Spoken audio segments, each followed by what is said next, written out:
মেঘে তার নীল, এক মানুষের সাথে আরেক মানুষের থাকবে হাজারো মিল।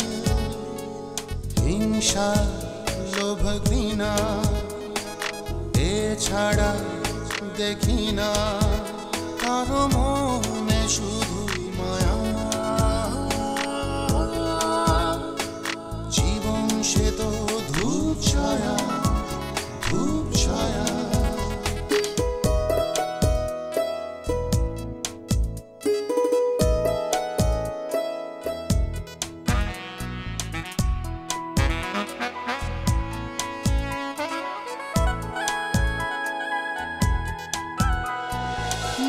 সাজে সুখ সুখ শত ভাবনাতে, স্বপ্নের নীল ঘরে যায় দিনে রাতে।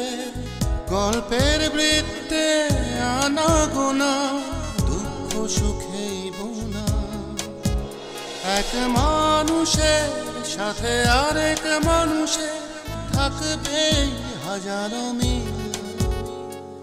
হিংসা, লোভ, ঘৃণা এছাড়া দেখি না কারো মনে, শুধুই মায়া।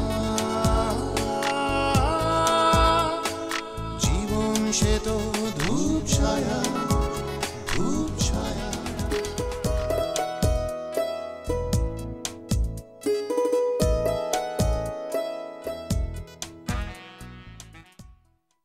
তুমি তো এভাবে চলে যেতে পারো না, আর আমি তো আগেই বলে দিয়েছি যে আমি এসব লোন নিতে পারবো না। আরে বোকামি, এখন কান্নাকাটি করে কি হবে? যা হবার তো হয়েছে। এখন সেপারেশনে থেকে তোরা দুজন দুজনকে বোঝার চেষ্টা কর। কি হয়েছে বলো না প্লিজ। কিছু না, আমি বেঁচে আছি তো শাফিন। আহা আহা কি হয়েছে বলো তো। আচ্ছা আচ্ছা, তোমার বাবা এতটা করবেন ভাবিনি। বাবা, নুমাইরা আজই বলছিল, বাট তখন আমি বিশ্বাস করিনি।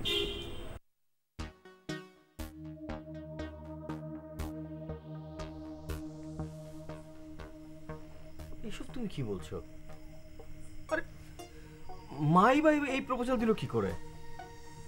আমার ছোট বোনের হাজবেন্ড, তার মানে বিষয়টা আমার কাছে অনেক এম্বারেসিং। আমি তো কোনো অসুবিধা দেখছি না। তুমি ফারজানকে অন্য একটা ডিপার্টমেন্টে চার্জ দিয়ে ওকে অন্য একটা ফ্লোরে দিয়ে দাও, দ্যাটস ইট, হয়ে গেল। তুমি বুঝতে পারছো না, মা অবশ্য বুঝে গেছে যে আমি বিষয়টা মেনে নেব না। দেখো, মা এখন পর্যন্ত আমাকে সাইনিং অথরিটিটা দেয়নি, সেটা কিন্তু মা বলেছিল যে আমাকে দিয়ে দেবে। হ্যাঁ, এইটা নিয়ে তুমি কথা বলতে পারো, কিন্তু মা আমাকে প্রথম কোনো দায়িত্ব দিয়েছেন, আর মা অনেক আশা করে আছেন, তুমি প্লিজ মেনে নাও। না না, এটা অসম্ভব, এটা অসম্ভব। কি আশ্চর্য, তোমারই তো বোন না? আর মা বলে ফেলেছেন এখন ফারজানকে। আচ্ছা ঠিক আছে, আমি কথা বলে দেখি।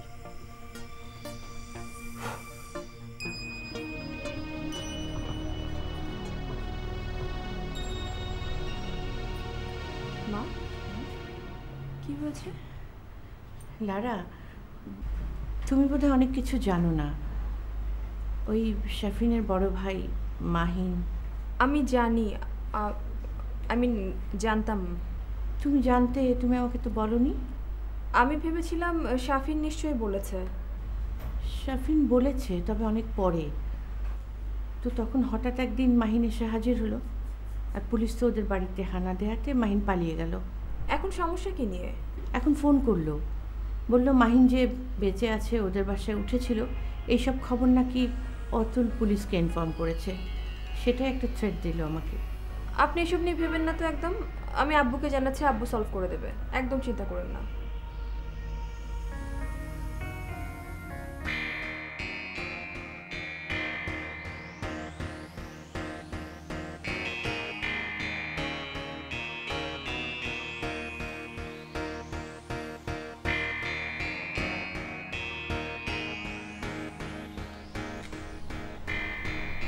কেমন আছো? ভালো। ভালো থাকলেই ভালো। আমি কেমন আছি জিজ্ঞেস করলে না? জানি তুমি ভালো নেই, তাই জিজ্ঞেস করে তো কষ্ট বাড়াতে চাইনি। আমার জন্য তোমার কষ্ট হয় তাহলে? কেন হবে না?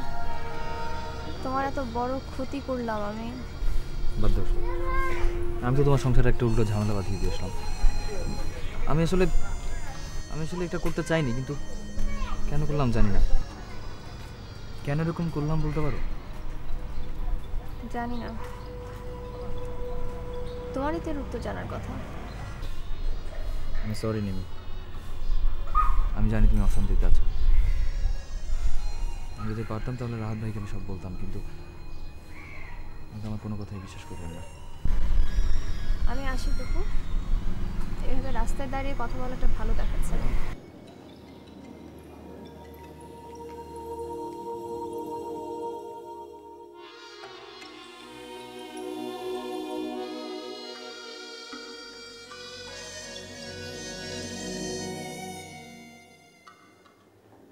নিমি, নিমি, এই নিমি না? নিমি কোথায়? ভাই ও তো ইউনিভার্সিটি গেছে, ও নাকি রেজাল্ট বের হবে তাই খোঁজ নিতে গেল। আর আচ্ছা, ওকে তুই কেন একা যেতে দিলি? আমি কি করে আটকে রাখবো?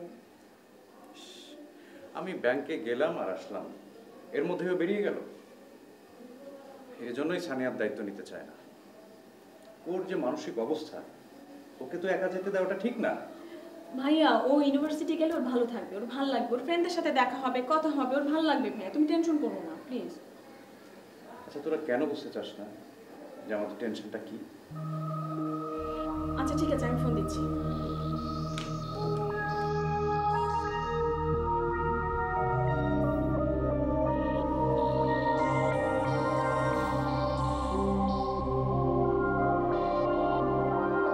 হ্যাঁ বেয়ান, হ্যাঁ বুঝতে পারছি, টেনশন হওয়াটাই স্বাভাবিক।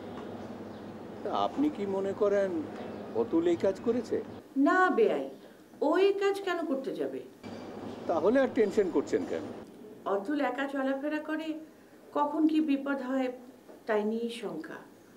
আপনি অতুলকে একটু ফোনটা দেন, আমি কথা বলি। আচ্ছা একটু ধর। অতুল ধর, অপরাজিতা শ্বশুর।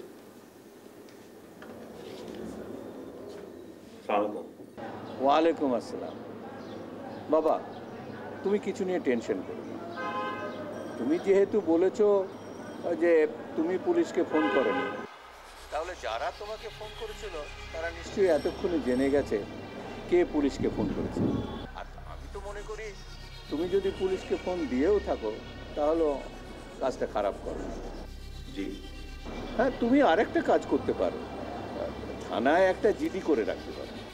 আমি এসব ঝামেলা করতে যাচ্ছিলাম না। বুঝতে পারছি। তুমি এক কাজ করো, মাহিনকে ফোন করো, করে কথাটা তাকে বলো। মাহিনের নাম্বার আছে তোমার কাছে? আমার কাছে তো নেই, আমি স্বপ্নের কাছে নিয়ে নেবো, বাট ফোন কি খোলা থাকার কথা? দেখো চেষ্টা করে, পেলে তুমি ওকে বুঝিয়ে বলো। রাখি তাহলে। জি চলো। কি বললেন? মাহিন ভাইকে ফোন করে বিষয়টা জানাতে বললেন। তুই ফোন করে তো তোর নাম্বারটা জেনে যাবে, তখন সমস্যা হবে না? হ্যাঁ, না মানে আমি অন্য নাম্বার থেকে ফোন করবো।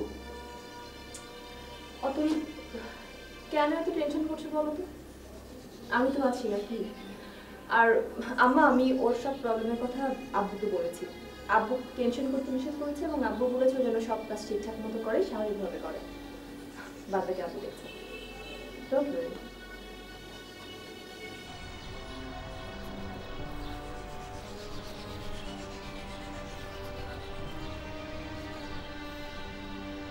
তুমি যদি ভেবে থাকো শ্বশুরবাড়ির উপর ভর করে তুমি দাঁড়াবে, তাহলে মস্ত বড় ভুল করবে।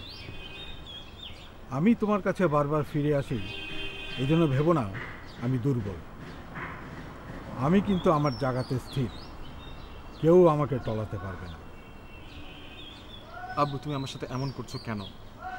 তুমি যদি মেনে নিতে তাহলে তো সব সমস্যার সমাধান হয়ে যেত। তুমি মেনে নাওনি বলেই তো বাধ্য হয়ে আমাকে। বাধ্য তুমি হবে। তুমি আমার এত বড় ক্ষতি করলে, আমার চাকরিটা পর্যন্ত চলে গেল। আমি ভাবতেও পারি না বাবা হয় তুমি ছেলের সাথে এমন করলে। আরো অনেক কিছু তোমার জন্য অপেক্ষা করছে, সময় হলেই টের পাবে। তুমি এত রিজিড কেন বলবে? তোমার সমস্যাটা কি? আমার সমস্যা তুমি। আমি চাই না আমার ছেলে অন্য কারো আশ্রয় থাকো। আমি তো তোমার আশ্রয় থাকতে চাই, তুমি তো সেই সুযোগ দিচ্ছ না। আসো, তবে নুমাইরাকে ছাড়া। সেটা সম্ভব না। তাহলে আমার পক্ষে সম্ভব না। আবু, তুমি এই বাসায় আসো, এটা আমার পছন্দ না। এই বাসাতে কেউ তোমাকে ইনভাইট করেনি, করেও না। ইনভাইট যাতে করে সেই ব্যবস্থা আমি করছি। Look forward. অতুল, ঘটনাটা আমাকে একটু খুলে বলবি? মা, কোনো ঘটনা নেই। আমার জানি কেমন সন্দেহ হচ্ছে। কোনো সন্দেহের কোনো কারণ নেই মা, আমি সত্যি বলছি। তো শ্বশুর কি বললেন? উনি তো বললেন তুমি তোমার মতো কাজ করো, আমি দেখছি এসব নিয়ে তুমি ভেবো না। ঠিক আছে, তুই কাজে যা, সাবধানে থাকিস। হ্যাঁ,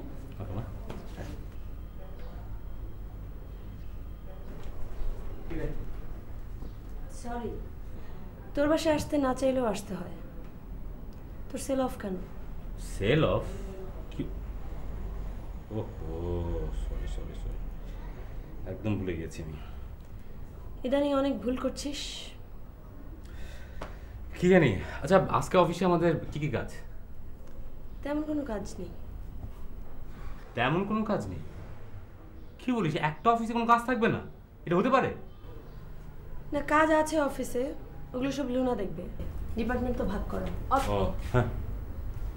অতুল, আবু ফোন করেছে। হ্যালো হ্যালো, কি ব্যাপার, লাইন তো কাটা? লাইন কাটা বা ট্রাই করে দেখো। ঠিক আছে।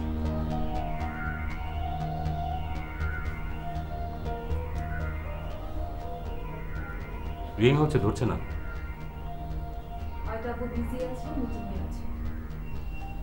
লারা, ভালো আছো? হ্যাঁ, ভালো আছি। অতুল, একটু রুমে এসো, তোমার সঙ্গে আমার কথা আছে। তুই একটু দাঁড়া, আমি আসছি।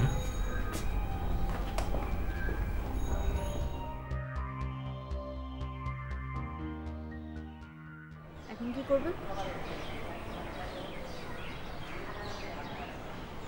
আমার মনে হয় এভাবে ডিস্টার্ব হওয়া হচ্ছে, দেখা না করাই ভালো। আমারও তাই মনে হয়। তুমি বরং বিষয়টা তোমার আম্মুকে জানাও, যাতে আব্বু যখন তখন এসে এভাবে ডিস্টার্ব করতে না পারেন। আমার শরীরটা ভালো না, তাই আমাকে জানাই না।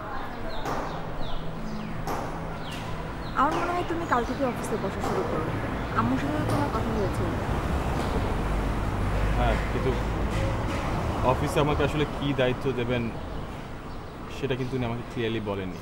তো সেটা না জেনে আমি অফিসে কীভাবে বসি? তাহলে তুমি বাবার সাথে কথা বলো। ওকে, বাবা তো এখন অফিসে, আসুক, কথা বলবো। আচ্ছা না, বরং আমি আগে মার সাথে কথা বলি, মা বাবার সাথে কথা বলে দেবো, তারপর আমাদেরকে জানা।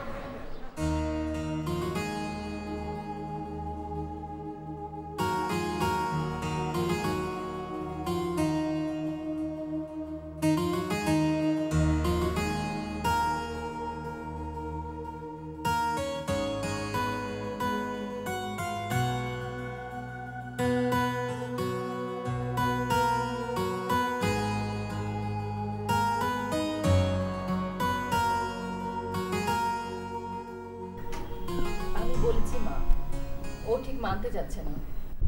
আমি জানতাম ও মানবে না, সেই জন্য তো তোমাকে বলেছে মা। বুঝতেই পারছো, মেয়ে জামাই বলে কথা। আমি মুখ দিয়ে বলে ফেলেছি, এখন তো মানাও করা যায় না। জি মা, খুব অসুবিধা হয়ে যাবে। ও কি চাই? মাও বলেছে কথা বলবে, আর আমি ওকে বলেছি অন্য কোনো ডিপার্টমেন্ট দিয়ে দাও যাতে তোমাকে ফেস করতে না হয়। হ্যাঁ, ভালো বলেছো। দেখি মা, আমি ওর সঙ্গে আবার কথা বলে দেখি। ঠিক আছে, তোমাকে বারবার বিরক্ত করছে মা। কোথায় বাইরে গেলে একটু নিরিবিলি থাকবে, তা না আমি তোমাকে সংসারের ঝামেলার মধ্যে জড়িয়ে ফেলছি। সব কিছু নিয়েই তো আমরা, আপনি ভাববেন না মা। বৌমা, তুমি যেমন করে হোক ওকে বোঝাও, আর ও যদি রাজি না হয় তাহলে ওকে বড় একটা স্যাক্রিফাইস করতে হবে। মানে কি মা? ফারজানকে অফিসে বসতে দিতেই হবে, কোনো অপশন নেই মানা করার। আর শাফিন যদি রাজি না হয় তাহলে ওকেই সরে দাঁড়াতে হবে। ঠিক আছে মা, আমি ওকে বলছি। মা, আমি আবার ফোন দেব। কি হলো? মা, তুমি একটা রিং ব্যাক করো। না না না, এখন ফোন করা যাবে না, তাহলে ফেসে যাব। এসে তুমি গেছোই কিভাবে? মা বলেছেন কোনো অপশন নেই, ফারজানকে বসতে দিতে হবে, আর যদি না দাও তাহলে তোমার নিজেকেই সরে দাঁড়াতে হবে। এই জন্য সবকিছু নিজের নিয়ন্ত্রণে রাখতে চেয়েছিলাম। আজ না কাল করে সবকিছু হারাতে হবে। মা এই কথা বলতে পারলেন? তুমি বাবাকে ফোন দাও। নাও।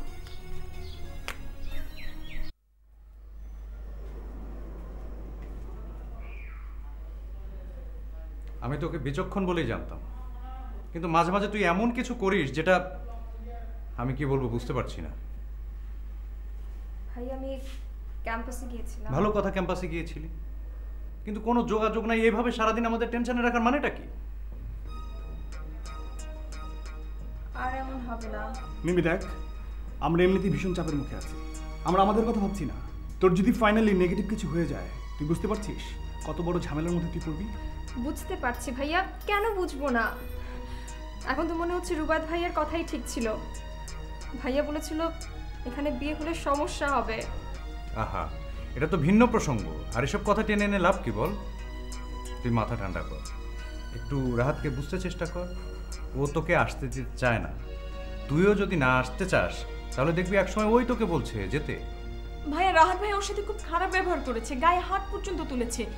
এসব মেনে নিয়ে কি একসাথে থাকা সম্ভব ভাইয়া বলো? এরকম পরিস্থিতির সৃষ্টি হলো কেন যে গায়ে হাত তুলবে? এটা ভাবতে হবে। ভাই, তুমি রাহাত ভাইয়ের পক্ষ হয়ে কথা বলছো কেন? পক্ষ বিপক্ষ না রিমি। নিমি যদি জানতে পারতো রাহাতের সাথে অন্য একটা মেয়ের সম্পর্ক আছে, সে মাঝে মাঝে ফোন দেয়, তার খোঁজ নেয়, ডিস্টার্ব করে, নিমিকে সেটা সহজভাবে নিত? সানিয়াত, এসব এক্সাম্পল দিয়ে কিছু হবে না। নিমিকেই ঠিক করতে হবে এইসব ঝামেলা মেনে নিয়ে ও সংসার করবে কি করবে না। যদি না করতে চায় তাহলে ওটাও বুঝে নিক। তার কারণ আমি তো আর সারা জীবন এই দেশে থাকবো না, আমাকে চলে যেতে হবে, আমার সংসার ফিরে যেতে হবে। তখন ওর কি হবে? ও কি একা একা চলতে পারবে? তোমাদের কারো আমার দায়িত্ব নিতে হবে না। আমি কি বলেছি, আমি কি তোমাদের কাছে কিছু চেয়েছি? বলেছি আমাকে তোমার থাকার জায়গা দাও। তোমরা কেন অযথা এসব নিয়ে কথা বলছো? আমরা আমাদের অবস্থান পরিষ্কার করছি। ভাইয়া, তোমরা না তোমাদের কথাবার্তাগুলো ঠিক মতো বলো না, সেজন্য খুব কষ্ট হয়। দেখ, আমি আমার প্রবলেমের কথা বললাম, সানিয়া তো বলেছে রুবাদ থাকলে ওটাও জানা যাবে। আমি আসলে বুঝতে পারছি না যে নিমির ভাগ্যে কি করতে যাচ্ছে।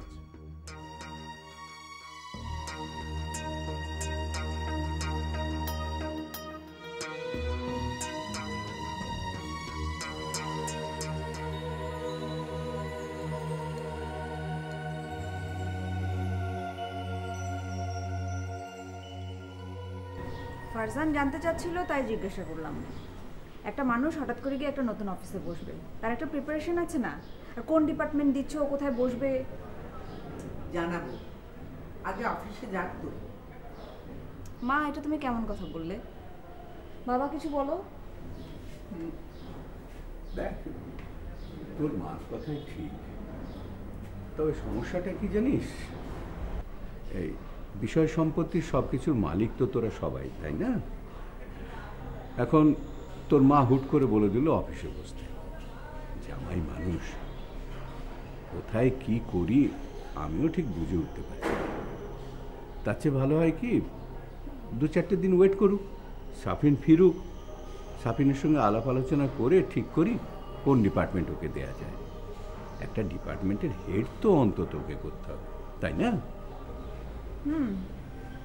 তবে একটা বিষয় ভেবে খুব খারাপ লাগছে বাবা, যে শাফিন ভাই সিদ্ধান্ত নেওয়ার পর তারপরে তোমরা ওকে দায়িত্ব দিবে।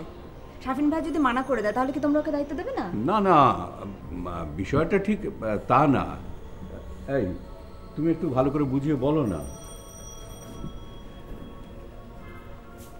নোয়েরা, শাফিন সিদ্ধান্ত দেবে না।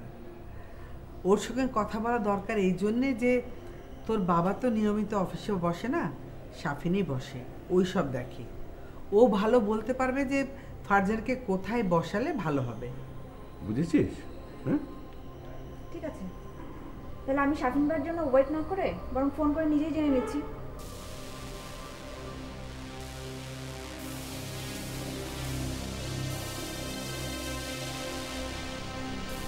বুঝলে?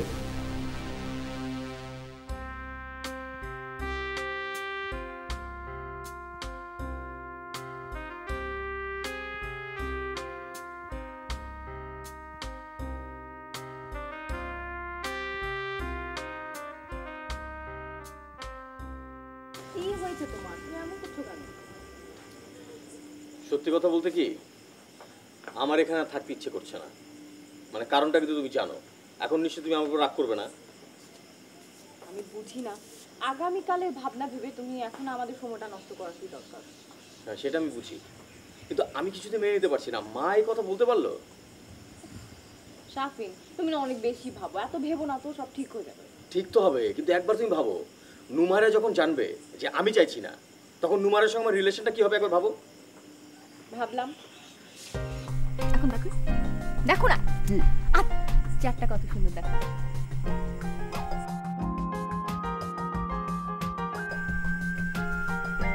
হ্যাঁ, অনেক সুন্দর।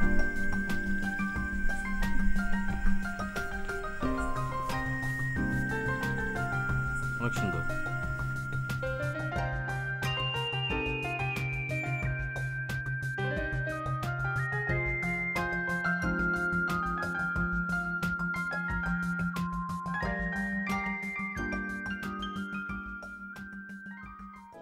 ওই দূর নীলিমা, ওই দূর নীলিমা ছাড়িয়ে গেছে সীমা, ছাড়িয়ে গেছে সীমা। থাকবে তবু মেঘে তার নীল, এক মানুষের সাথে আরেক মানুষের থাকবে হাজারো মিল।